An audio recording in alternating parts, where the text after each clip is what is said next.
Hey, Dave. Morning. Well, let's get right to it here with Paul Yarvi. Just a thought I'd given based on the morning skate today. Looks like he might get an opportunity to start with Connor. Your thoughts on why that change was made and what you're hoping to see? Well, we liked what Jesse's been doing in the game. He's around the puck a lot. He goes to the front of the net hard. He's creating loose pucks. So just try to find a different look there. See if we can find something. You know, we've been real. We've kept pretty close eye on him since the start of camp, and he's come in with a great attitude. He wanted to just get comfortable with everything that we're trying to do. And you look at the game he's playing a real North American game, a hard game along the boards. And so we'll see. He's been a pretty good player for us. He's been around a lot of chances, hasn't capitalized yet. So we'll put him with those guys and see how it goes tonight. Thanks. Next question, Derek Van Diest, Post Media. Hey, Dave, when it comes to Jesse playing with Connor McDavid, what does Jesse need to do to kind of complement Connor and Ryan Nugent-Hopkins on that top line? You know what Jesse needs to do? He has to play like Jesse can. It shouldn't be worrying about the other two guys. He should be bringing. When you put a player on a line, you put him for a reason that he's going to do his part on the line. He's got good puck skills. The thing that I like about him, he's creating a lot of loose pucks in the offensive zone, off good forecheck and just one-on-one battles. So he'll keep a lot of pucks alive and create pucks. So if he can jump on that line and do his part, and then Connor and Nuge do their part, hopefully they can get some stuff done between the three of them. But we don't need Jesse to change his game because he's going to play with Connor and Nuge. We need him to keep doing what he's been doing to help the line hopefully get a little more productive. As far as the Jets go, they looked pretty good last night in that win against Ottawa. What did you see out of them, and what are you expecting out of them tonight? Yeah, I was at their game last night. They started a little slow, but then they came on at the end. They've got some top players. That top line of theirs plays very well. Hellebuck is an outstanding goaltender. So we really are talking about what we want to do. We thought the two games in Toronto we played a lot more to how we want to play. We didn't get the result in the second game, but there were some good parts of that game that I think we can use. There's some parts of that game that there's also that we want to get better at. So we'll continue to try to build that game here, and Winnipeg will be a good opponent. Kelly Moore. Hey, Dave. Just talking about those other parts that you want to see get better and the parts that are starting to click right now, can you dive a little deeper into those? Well, there's a lot of parts on both sides. Well, just two or three of your top ones then. I'd like to see on the offensive side, I'd like to see us capitalize some more on our chances.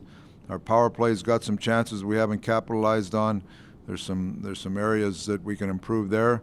On the other side, there's some penalties that we can take out of our game, and there's some puck play that we can improve in our own end to not spend as much time there.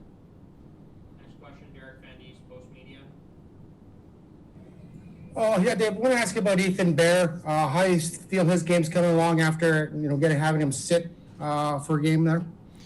You know what? He's got more urgency in his game. He's played with a lot more urgency in the two games since he came back. The first game he came back was better than the second.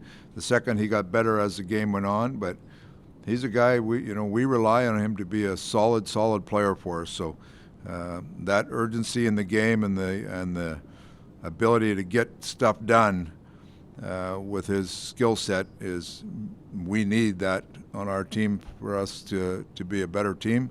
And he's come back a little better player, so that's been good for him. And I guess outside of Jesse playing on the top line, are we looking for any more lineup changes today? How's everyone? Are there still some bumps and bruises on the team? Yeah, I think we'll probably stay fairly the same as last game.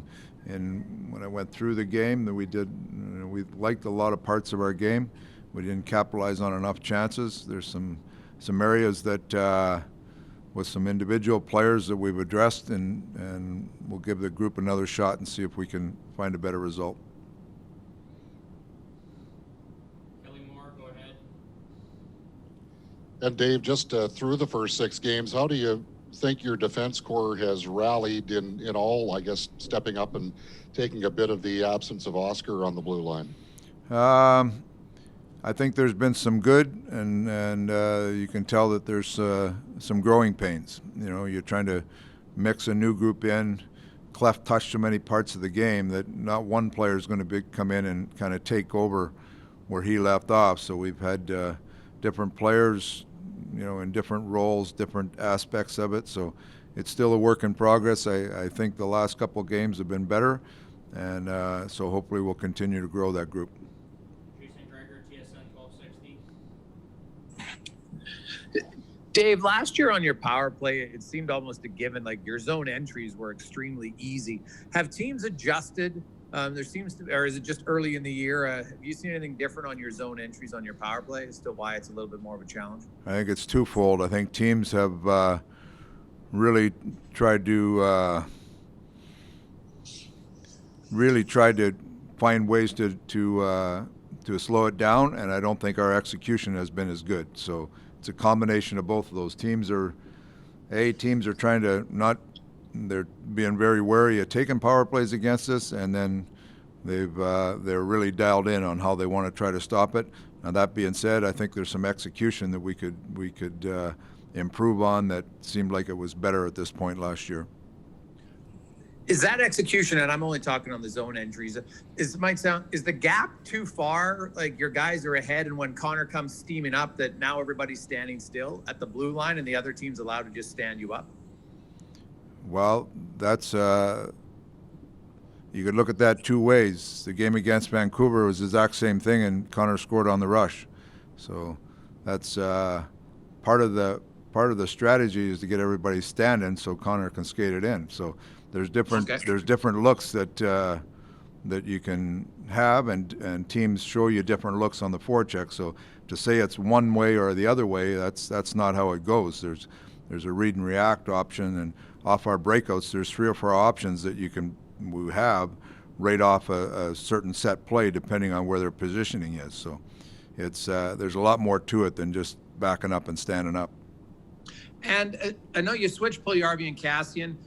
Ever since the Matthews goal, Cassian seems to have been, I don't, sounds odd, but more energized from it. Have you seen glimpses of him coming back to the player you want him to be? Yeah, I've had a lot of chats with Cass. We're trying to get him more engaged in the game, more involved in the game, whether that be physically or just different parts of the game. So he's his last couple games have been not bad, but I still think there's some more growth in there.